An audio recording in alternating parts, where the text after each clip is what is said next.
কি বলছো এসব ব্ল্যাক ম্যাজিক ফ্যাজিক কি বলছো? বুঝলাম, তার মানে এখন তুমি মেঘের কথা বেশি বিশ্বাস করবে? তুমিও ভাবির মতো হয়ে গেলে, তাই তো? তোমার সাথে এখন আমি কথা বলবো না, সেই মনের অবস্থা তোমার নেই। তুমি সুস্থ হও, তারপর তোমার সাথে কথা বলবো। যাও ওঠো, হাত মুখ ধুয়ে এসো, আমি জলখাবার নিয়ে আসছি।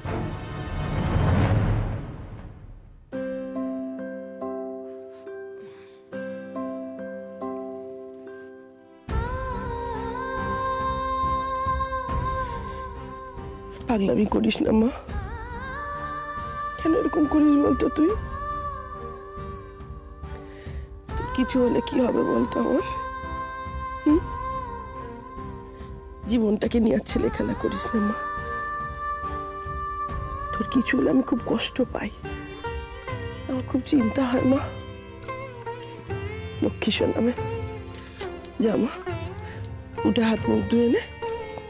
তোর খুব ফেভারিট খাবার বানিয়েছি আমি এক্ষুনি নিয়ে আসছি। কেমন লক্ষ্মী?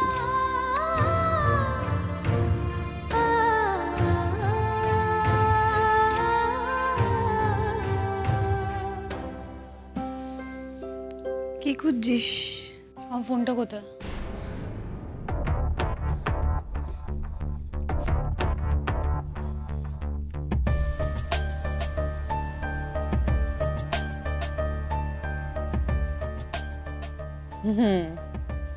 চেষ্টা করেছিলি তো আমার ফোন থেকে ফাইলগুলো ডিলিট করার, চুরি করার চেষ্টা করেছিলি, পারিসনি। কেন বলতো? কারণ এবার আমি পাসওয়ার্ড দিয়ে রেখেছি। হ্যাঁ,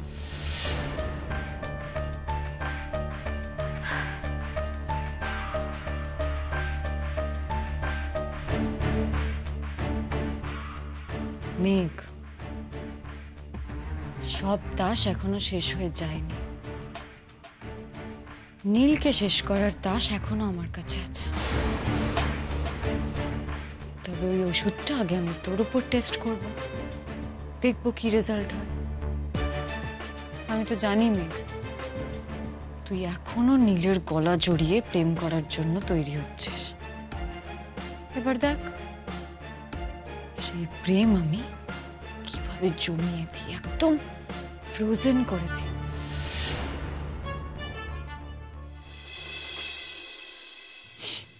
শুধু আমার জন্যে, শুধু আমার জন্যে, আমার ভুলের জন্যে এই আমার ছোট্ট মেয়েটার আজ এই অবস্থা। এত কষ্ট পাচ্ছে আমার মেয়েটা।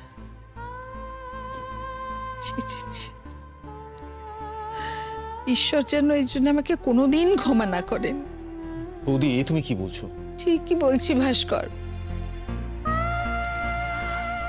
তুমি কেন এভাবে ভাবছো জেঠিমণি? দোষ কি তোমার একার? আমিও তো কত জেদ করেছিলাম। আর তুমি কি করবে বলো? তুমি তো বুঝতে পারোনি। তুমি তো আমার ভালোই চেয়েছিলে জেঠিমণি। আমরা সবাই আসলে একটা অন্ধকারের মধ্যে ঢুকে গিয়েছিলাম। না রে, তোরা সবাই কেউ জেঠিমনির ওপর, তুমি তোমার বৌদির ওপর, আর এই যে আমাদের ছোট, সে তার দিদি ভাইয়ের ওপর সমস্ত ডিসিশনের ভারটা ছেড়ে দিয়েছিল। এতটাই ভরসা। কিন্তু আমি তো ভরসা করার যোগ্য নই, আমার তো সে ক্ষমতাই নেই, সেটা তো বুঝিনি। আমার অহংবোধে আমার মনে হতো আমি যা ভাবছি সেটাই ঠিক, বাকিটা সব ভুল। দিদি ভাই, তুমি এভাবে নিজের ইগোতে যে মানুষ এইভাবে অন্ধ হয়ে থাকে, সে কখনো পরিবারের আর কারুর ভালো তার নিজের ইগোর সামনে রাখতে পারে না। আমিও পারিনি। মেঘ আমার ইগো হার্ট করেছিল, তাই জন্য আমি আমার সবটুকু দিয়ে ওকে একেবারে ক্ষত বিক্ষত করে ওকে বাড়ি থেকে তাড়িয়ে ছেড়েছি। আর নীলের জীবন থেকেও তাকে তাড়িয়ে ছেড়েছি। আমি যেহেতু ময়ূরীকে চুজ করেছিলাম, তাই তার সমস্ত অন্যায়, সমস্ত ভুল আমি সাপোর্ট করে গেছি। আমি দিনের পর দিন তাকে কেন প্রশ্রয় দিয়েছি? কেন? কারণ সেটা আমার ইগোকে স্যাটিসফাই করছে তো, তাই। আমি আমার ছেলের জীবনটাকে একেবারে নরক করে দিয়েছি। তাকে সংসার করতে দিইনি শুধুমাত্র আমার ইগোর কারণে। তাকে আমি একটা ইভিলের দিকে ঠেলে দিয়েছি। ময়ূরী তো বিশ্বাসের অযোগ্য। তা সত্ত্বেও তার বিশ্বাসের অযোগ্য কথাগুলোকেই আমি বিশ্বাস করেছি। রূপ সম্পর্কে একটা খোঁজ খবর আমি কিচ্ছু নিইনি। কি না ময়ূরী বলেছে সে ভালো ছেলে। হায় ভগবান, মানুষ কি করে একটা মানুষ এত ভুল করতে পারে, এত অন্যায় করতে পারে? তুমি কেন নিজেকে একা দোষ দিচ্ছ বলো? দোষ তো তোমার একার নয়, দোষ তো আমরা সকলে করেছি, তাই না বলো? কিন্তু দোষ যে আমার সব থেকে বেশি ছোট। আমি নিজে যদি গিনিকে বলতাম যে গিনি, যে ছেলে সম্পর্কে এত নেগেটিভ কথা উঠছে তার সম্পর্কে আগে একটু খোঁজ খবর নেওয়া যাক, তাহলে তো আর এই কাণ্ডটা ঘটতো না। আর রূপের এই চেহারা যদি গিনি বিয়ের আগে জানতো তাহলে তো ও বুঝতো, তাহলে তো বিয়েটা হতো না, আর ওকে আজকের দিনটা আর দেখতে হতো না। আর দেখ, যে মেয়েটাকে আমরা এত দূর করতাম সেই মেয়েটাই কিন্তু শেষ পর্যন্ত এসে গিনিকে বাঁচালো। জেঠিমণি, এইটা তোমাকে করতেই হবে। মেঘকে বাড়িতে ফিরিয়ে আনতেই হবে। আমাদের সকলের জন্যই তো মেঘ আর দাদা ভাই ছাড়াছাড়ি হয়েছে বলো। আমাদের সকলকে মিলেই মেঘকে বাড়িতে ফিরিয়ে আনতে হবে। সকাল থেকে আমি 3 বার তাকে ফোন করেছি, কিন্তু সে বোধহয় আমার নাম্বারটা দেখছে বলে তুলছে না। তবে আমি হয়তো ছেড়ে দেবার মানুষ নই, আমি ওর সঙ্গে কথা বলবই। আর আমি এও জানি যে আমি ওর কাছে ক্ষমা চাইলে ও নিশ্চয়ই আমাকে ফিরিয়ে দেবে না।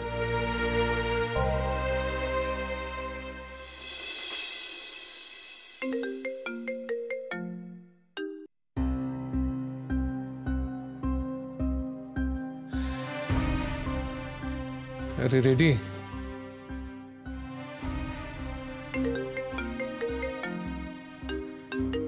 রেডি বাপি। আর দিদি ভাই এখন ঠিক আছে তো? না রে, ওকে ঠিক থাকা বলে না।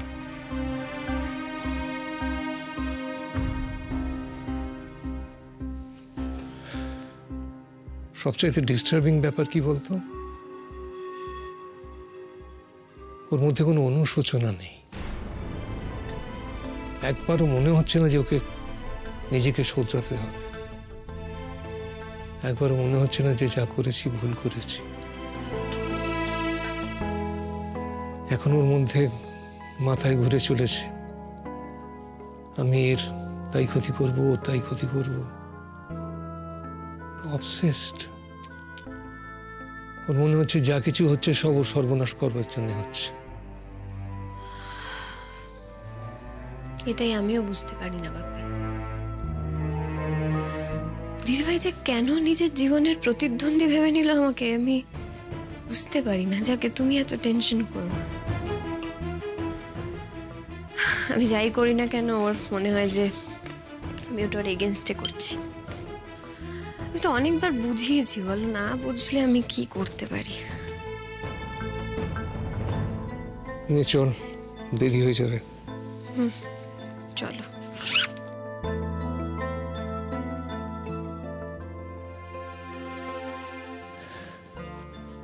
একটা কথা বলি? হ্যাঁ বলো। সেটাকে আবার আমার জিজ্ঞেস করে বলবে নাকি? কালকে তোর জন্য আমার খুব গর্ববোধ হয়েছে। গর্ববোধ? আমার মেয়ে রেকর্ড নাম্বার পাবে পরীক্ষায়, সবার থেকে ভালো গান গাইবে, এটাতে আমি খুব একটা আশ্চর্য হই না। কিন্তু কাল তুই যা করেছিস, যে উপস্থিত বুদ্ধি, যে সাহস তুই দেখিয়েছিস, তাতে আমি সত্যিই গর্বিত। আমার মেয়ে নিজের জীবনের পরোয়া না করে অন্যের জন্য ঝাঁপিয়ে পড়েছে এইভাবে। আপনি এবার কিন্তু আমি এম্বারেসড হচ্ছি। তাহলে একটা অন্য কথা বলি। আর কোনো কথা নয়, দেরি হয়ে যাচ্ছে। শোন না, শোন না, বলো। কালকে আমার একটু দুঃখও হয়েছে। না, তুই পুলিশকে জানালি, নীলকে জানালি, আমার কথা মনে পড়লো না?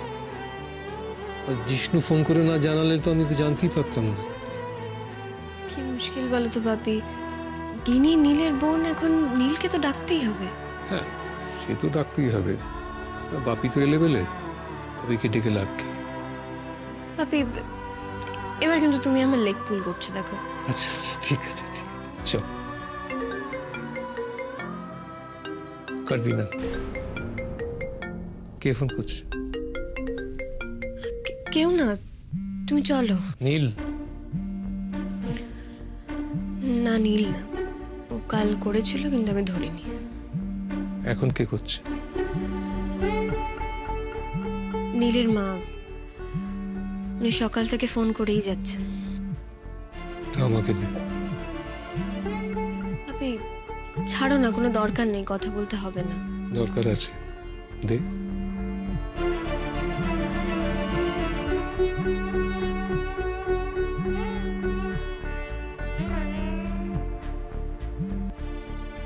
হ্যালো মেঘ। মেঘ, আমি জানি তোমার ক্ষোভের অনেক কারণ আছে মেঘ। তুমি যে আমার ফোনটা ধরছো না তার তো কারণ আছে, আমি জানি। তোমার রাগের অনেক কারণ আছে, আমি জানি মেঘ। আমি ভুল করেছি, আমি খুব ভুল করেছি। ডক্টর মীনাক্ষী গাঙ্গুলি মানুষ চিনতে ডাহা ভুল করেছে, আর সেটা তোমার কাছে স্বীকার করছি মেঘ।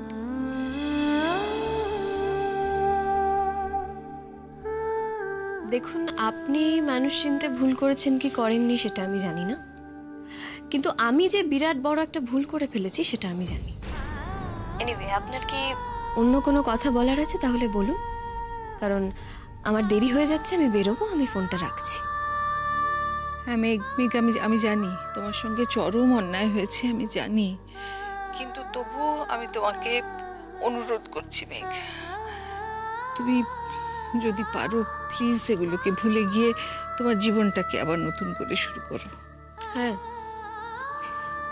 আমিও সেই চেষ্টাই করছি ডক্টর গাঙ্গুলি। আমিও চাইছি যে আমার জীবনে যা যা ঘটেছে সেগুলোকে ভুলে যেতে।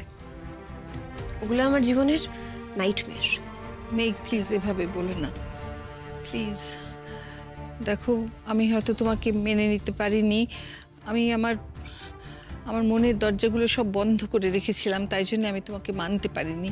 আমার নিজেরই ভুলে তোমাকে আমি মন খুলে মেনে নিতে পারিনি, কিন্তু এটা তো আমি অস্বীকার করতে পারি না, রাদার তুমিও অস্বীকার করতে পারো না যে তুমি আর নীল একে অপরকে ভালোবেসেছিল। তো তোমরা দুজনে নিজেদের জীবন নিয়ে অনেক কিছু ভেবেছিলে, সেগুলো নানান কারণে সত্যি হয়ে উঠতে পারলো না। মেঘ প্লিজ প্লিজ এই পুরনো তিক্ততাগুলো ভুলে যাও। তোমার আর নীলের একসঙ্গে দেখা স্বপ্নগুলোকে প্লিজ মিথ্যে হয়ে যেতে দিও না। আপনার কথাগুলো আমি ঠিক বুঝতে পারছি না। মেঘ প্লিজ প্লিজ, তুমি এভাবে সব কিছুর থেকে মুখ ফিরিয়ে নিও না। এই গাঙ্গুলি পরিবারের তোমাকে প্রয়োজন রয়েছে মেঘ। ভুল করছেন, গাঙ্গুলি পরিবারের আমাকে প্রয়োজন নেই, আর আমারও আপনার পরিবারকে কোনো প্রয়োজন নেই। মেঘ, আমি তো আমার সব ভুল, আমার সব অন্যায় তোমার কাছে স্বীকার করছি। তুমি প্লিজ তোমার মনের থেকে এই ক্ষোভগুলো সরিয়ে দাও প্লিজ। তোমার আর নীলের যৌথ জীবন সেটা শুরু হবার আগেই এমন করে শেষ হয়ে যেতে দিও না প্লিজ। আমাদের গোটা পরিবার মেঘ নিজেদের ভুল বুঝতে পেরেছে। ময়ূরীর আসল চেহারা আমাদের সামনে। এক মিনিট ডক্টর গাঙ্গুলি, ময়ূরীর আসল চেহারা বলতে? সেই প্রশ্ন তুমি করছো, সেটা তো তুমি সব থেকে বেশি জানো, সব থেকে ভালোভাবে তো তুমিই জানো। তুমি তোর মিথ্যের সব থেকে বড় শিকার। ওর এই ম্যানিপুলেশনের জন্যই তো তোমার জীবনটা ছারখার হয়ে গেছে, তোমার সংসার, তোমার স্বপ্ন সমস্ত ভেঙে চুরমার হয়ে গেছে। আমার দিদিভাই কিন্তু আসলে সেই মেয়েটা যাকে আপনার ছেলে বলেছিল যে বিয়ে করবে, সে সেদিন রাতে বিয়ে করবে বলে তৈরি হয়েছিল, সেটা আমার দিদিভাই, যার সঙ্গে আপনার ছেলে প্রতারণা করেছিল। সেটাই আসল ময়ূরী ডক্টর গাঙ্গুলি। হয়তো সে স্বার্থপর ছিল, সেলফ সেন্টার ছিল, কিন্তু সে অপরাধী ছিল না। তাকে অপরাধী বানিয়েছে আপনার ছেলের ওই একদিনের হটকারিতা। আজ যে দিদিভাইয়ের কথা আপনারা বলছেন না আমাকে, বলছেন যে সে নাকি খারাপ, মেঘ তুমি ভালো বলতে আমার কাছে ছুটে আসছেন। একটা কথা বলে রাখি, সেই দিদিভাই কিন্তু আমার দিদিভাই নয়। এটা নীলের তৈরি করা একজন মানুষ। এই আমার দিদিভাই নয় ডক্টর গাঙ্গুলি। মেঘ, এই নিয়ে আমরা তোমার সঙ্গে না, আমি তোমার সঙ্গে আলাদাভাবে কথা বলবো। আমি কথা বলবো তোমার সঙ্গে, কিন্তু তার আগে মেঘ, তুমি প্লিজ এই বাড়িতে ফিরে এসো। তুমি চলে এসো মেঘ, প্লিজ। আমি তোমাকে নতুন করে বরণ করে নেবো এই সংসারে। মেঘ, এটা তোমার সংসার, তোমার জায়গা। তুমি ফিরে এসো। আমি ক্ষমা চাইছি তোমার কাছে।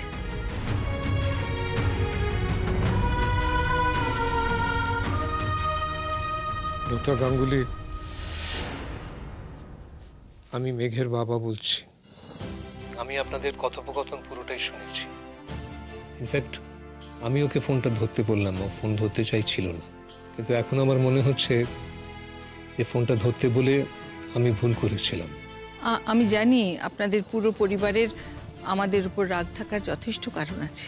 শুনুন ডক্টর গাঙ্গুলি, রাগ করার মতো বালখিল্য মানসিকতা আমার মেয়েরও নেই, আমারও নেই। আর মাপ চাওয়ার ব্যাপার সে তো কালকে হয়ে গেছে অনেকবার ও বাড়িতে, নতুন করে তো আর মাপ চাইবার কিচ্ছু নেই। অনিন্দবাবু, আপনি প্লিজ মেঘকে রাজি করান এই বাড়িতে ফিরে আসতে। এইটাই তো ওর বাড়ি। না ডক্টর গাঙ্গুলি, ওটা আপনাদের বাড়ি, আমার মেয়ের বাড়ি নয়। যে বাড়ি থেকে ওকে তাড়িয়ে দেওয়ার সাহস রাখে কেউ, সেটা ওর বাড়ি হতে পারে না। ওর বাড়ি এইটা, যেখানে ও জন্মেছে, বড় হয়েছে, যেখানে যে বাড়িতে ওর সকলের সঙ্গে সমান অধিকার। আমি তো নই এই বাড়িতে, আর কেউ নেই যে ওকে এই বাড়ি থেকে তাড়াতে পারে। ও অন্য কারোকে এই বাড়িতে আশ্রয় দিতে পারে, কিন্তু আশ্রয়হীন ওকে কেউ করতে পারে না। এই অধিকারটা যার থাকে, যদি থাকে, তাহলে সেই বাড়িটা তখন নিজের বাড়ি হয়। আচ্ছা, আর একটা কথা, আপনি যখন ওই বাড়িতে ওকে ফিরে যেতে বললেন যে আপনারা মাপ চাইবেন ওর কাছে ফিরে গেলে, আপনি তখন কি ভেবেছিলেন? ও যাবে?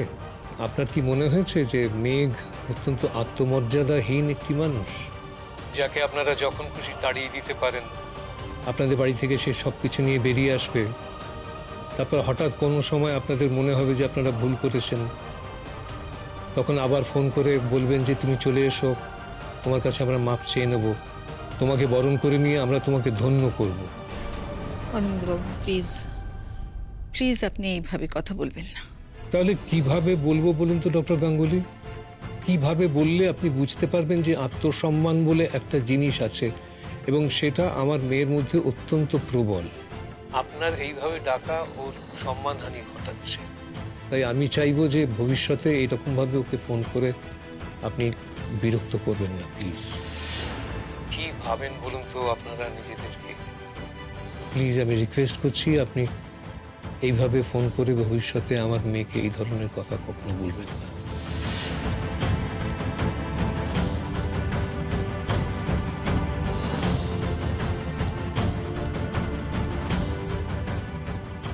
যাবি না তুই, ওই বাড়িতে আর তোর যাবার দরকার নেই।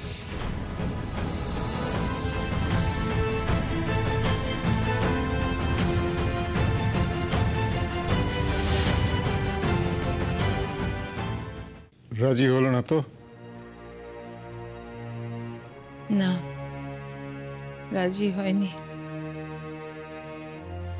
ওর মধ্যে একটা স্ট্রং রিপালশন তৈরি হয়েছে, সেটা হওয়াটাই তো স্বাভাবিক। আর এই স্ট্রং রিপালশনটা যদি সরানো না যায় তাহলে 8 তারিখে যে অঘটনটা ঘটার সেটা ঘটে যাবে। না না না, সেটা কিছুতেই হতে পারে না। মেঘকে মেঘকে আমাদের বাড়িতে ফিরিয়ে আনতেই হবে ভাবি, যে করেই হোক। দেখো, মেঘ আর দাদা ভাইয়ের এই পুরো ভুল বোঝাবুঝিটার মধ্যে তো আমার একটা বড় ভূমিকা আছে, তাই না? আমি সব সময় মেঘের সঙ্গে খারাপ ব্যবহার করেছি, কোনোদিন একটা ভালো কথাও বলিনি ওর সঙ্গে, সব সময় অপমান করেছি। অথচ ও এত বড় একটা রিস্ক নিয়ে আমাকেই নরক থেকে বের করে আনলো, আমার জন্য ওইভাবে ছুটে গেল। মেঘকে এই বাড়িতে ফিরিয়ে আনতে না পারলে আমি নিজেকে কখনো ক্ষমা করতে পারবো না। আমাকে কিনি তুই সব বুঝে ফেলেছি। দিদিভাই, ছোট মেয়ে কি আমার ভুল শুধরে নেবার সুযোগটুকু দেবে না? জেঠিমণি প্লিজ এভাবে হাল ছেড়ে দিও না, আমাদের যে করেই হোক মেঘকে ফিরিয়ে আনতেই হবে। মেঘ ফিরবে না। মেঘ চুপচাপ হতে পারে, ও খুব বেশি আউটস্পোকেন না হতে পারে, কিন্তু ও খুব জেদি, ভীষণ রকম জেদি। ও নাকি দাদাভাইকে বলেছে যে ওদের মধ্যে সব কথা মরে গেছে, সেগুলো জমে নাকি পাহাড় হয়ে গেছে, আর সেই মরা কথাগুলো আর কখনো জ্যান্ত হবে না। গিনি ওদের মধ্যে মহাসাগরের মতো দূরত্ব তৈরি হয়েছে, যেটা পার করা অসম্ভব। মেঘ যদি জেদি হয় তাহলে আমিও জেদি। আমি যাব, ওখানে গিয়ে দরকার হলে ওকে বোঝাবো, ওর সঙ্গে কথা বলবো।